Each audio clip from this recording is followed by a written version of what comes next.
मेरे सभी सम्मानित मदरसा आधुनिकीकरण शिक्षक साथियों को मेरा नमस्कार।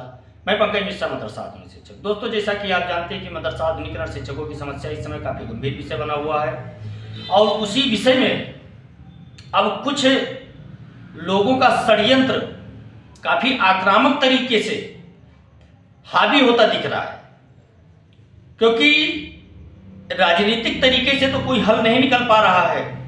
अगर न्यायिक प्रक्रिया से किसी तरह से हल निकलने की संभावनाएं दिखती हैं तो उसको भी विलंब करने का प्रयास किया जा रहा है। दोस्तों, आज हम आपसे बात करेंगे स्कीम के बारे में और बकाये को लेकर के। उससे पहले हम आपसे एक बात कहना चाहेंगे कि हमको यूट्यूबर बताते बताते कई यूट्यूबर बन गए और अब वही काम वो भी करने लगे हैं जो दूसरे के ऊपर आरोप लगाया करते थे। दोस्तों, मैं बात कर रहा हूं शिक्षक एसोसिएशन के आईमास प्रमुख, मदरसा आधुनिकीकरण शिक्षकों की जिंदगी को तबाह करने में अहम भूमिका निभाने वाले एजाज अहमद साहब का, जिन्होंने आज एक वीडियो संदेश जारी किया और उस वीडियो संदेश में उन्होंने कहा कि जितने रीट में शामिल लोग हैं उनको पैसा मिलेगा और जो नहीं शामिल है उनको पैसा नहीं मिलेगा। अभी भी समय है कि वो रीट में शामिल हो जाए। तो मैं उनसे एक सवाल पूछना चाहता हूं, क्या वो नई रीट डालने जा रहे हैं या पुराने रीट में शामिल करने का प्रयास कर रहे हैं? जो इस समय आदेशित पर लगी हुई है, आदेश हो चुका है एक बार और दोबारा आदेश में लगी हुई थी फाइल, उसको षड्यंत्रों के तहत उसको अनलिस्टेड किया गया है और फिर अनलिस्टेड करके उसको कुछ दिन और बढ़ाने का प्रयास किया गया है। दोस्तों, ये मामला दिन प्रतिदिन गंभीर होता जा रहा है और आधुनिकीकरण शिक्षकों की सांसें टूटती जा रही हैं। उसमें भी कुछ लोग अपना व्यक्तिगत नफा नुकसान देखने में लगे हुए हैं। यह दुर्भाग्य है आधुनिकीकरण शिक्षकों का कि इतनी पैरवी करने के बाद मंत्री, संतरी, मुख्यमंत्री, अधिकारी कोई सुनने को तैयार नहीं और हम लोगों से समय समय पर झूठ परोसा गया। कहीं बताया गया कि बस 15 दिन के अंदर आप लोगों का कार्य हो जाएगा, कभी बताया गया आपकी फाइल यहां पहुंच चुकी है, कोई बताया कि आपके लिए यहां कुछ है ही नहीं। लेकिन इसमें दो चीजें स्पष्ट हैं।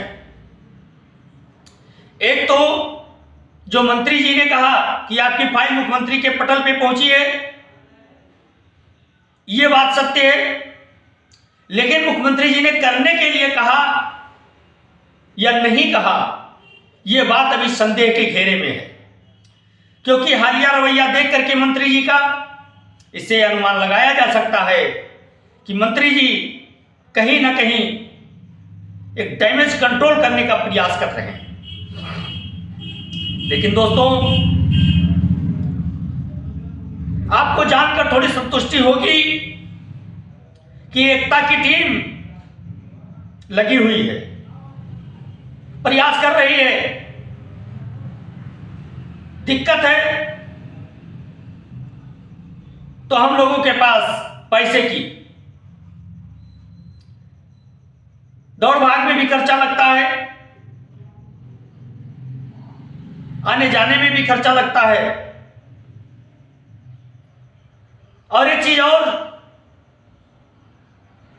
माननीय राज्यसभा सदस्यों के द्वारा बराबर आपकी आवाज उठाई जा रही है, उस पर कोई जवाब नहीं दिया जा रहा है, न उस पर कार्रवाई आगे बढ़ाई जा रही है। जैसे आधुनिकीकरण शिक्षकों की स्कीम की बात आती है, ऐसा लगता है कि सबको शांत सूंघ गया है। लेकिन मेरे दोस्त, कल मैंने वीडियो में बताया था कि अगर अभी भी अपने आप को जिंदा रखना है तो एक बड़े आंदोलन की तैयारी करो, और वो आंदोलन अनिश्चितकालीन के लिए होगा।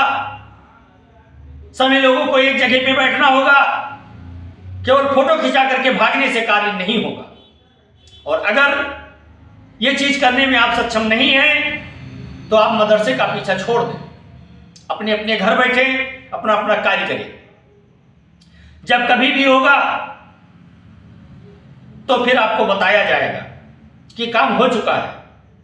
लेकिन अगर आप इसके लिए तैयार हैं तो आप लोग अपनी सहमति दें, क्योंकि समय अब ज्यादा नहीं है, समय बहुत सीमित है और उसके लिए तैयारी करनी पड़ती है।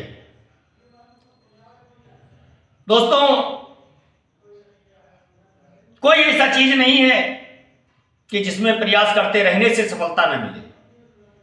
कुछ शिक्षक साथियों ने सुझाव दिया कि जब सरकार चेंज होगी तभी यह कार्य हो सकता है।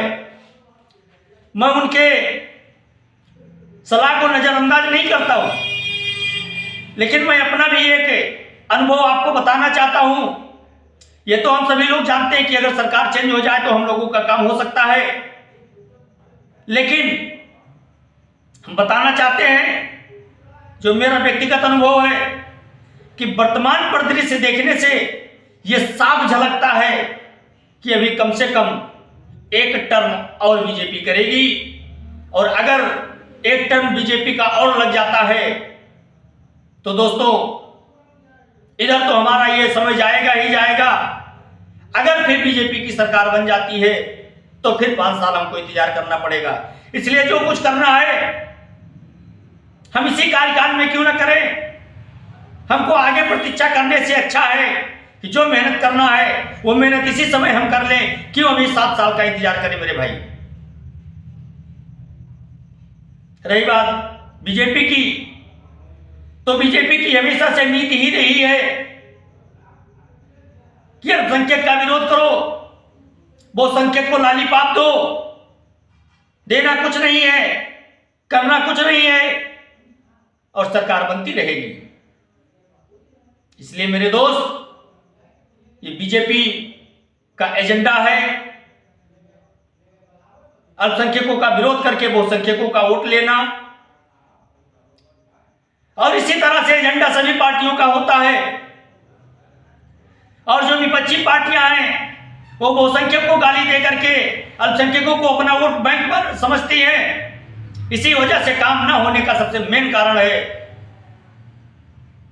कि बहुसंख्यक बीजेपी का कोर वोटर बनता जा रहा है, अल्पसंख्यक सपा और कांग्रेस का कोर वोटर बन गया है।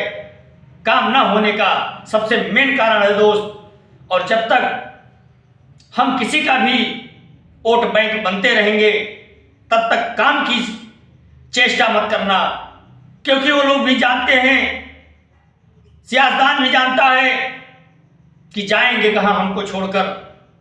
इसलिए मेरे दोस्त, वोट बैंक बनना बंद करो, गलत को गलत कहना सीखो, सही को सही कहना सीखो, फिर आपका काम होगा। लेकिन जब तक मुफ्त में बैंक बनते रहोगे कोई पूछने वाला नहीं है। उसका परिणाम आज है कि मदरसा आधुनिकीकरण शिक्षक इस समय दर दर की ठोकर खाने को मजबूर है। मेरे दोस्त, बड़ी तकलीफ होती है इस समय। शिक्षक पूछते हैं क्या हुआ, क्या बताया जाए, रोज रोज वही बातें जिसके बल पर हम लोग दम भर रहे थे, वही आज हम लोगों के साथ गद्दारी कर रहा है मेरे भाई। इसलिए मन थोड़ा विचलित हो रहा है, बेचैन हो रहा है। लेकिन मैं कहूंगा आप लोगों को कि धैर्य रखें, बुरा वक्त है निकल जाएगा और सफलता हमको मिलेगी, निश्चित मिलेगी मेरे भाई। ये बुरा दौर है, ये भी आहिस्ता आहिस्ता निकल जाएगा और हमारा खोया हुआ सम्मान हमको वापस मिलेगा। थोड़ा समय लग रहा है, उसके लिए हमको अभी और जोर लगाना पड़ेगा, और उस जोर लगाने के लिए हम सभी लोग तैयार हो रहे हैं। एक मीटिंग चल रही है, उस पर चर्चा हो रही है। आप लोग अपना अपना वक्तव्य जरूर दें कि आप इसके पक्ष में है या विपक्ष में है। दोस्तों, रमजान का महीना चल रहा है, इसलिए आप लोगों को ज़्यादा परेशान करना भी उचित नहीं है। इसलिए आप लोग अपना अपना मशवरा जरूर दें कि क्या करना चाहिए इस समय, जिससे हम लोगों की समस्या का समाधान हो सके। मेरे दोस्त, मैं कुछ जल्दी ही कुछ अच्छी खुशखबरी लेके आऊंगा। तब तक के लिए नमस्कार। जय हिंद, जय भारत, भारत माता की जय।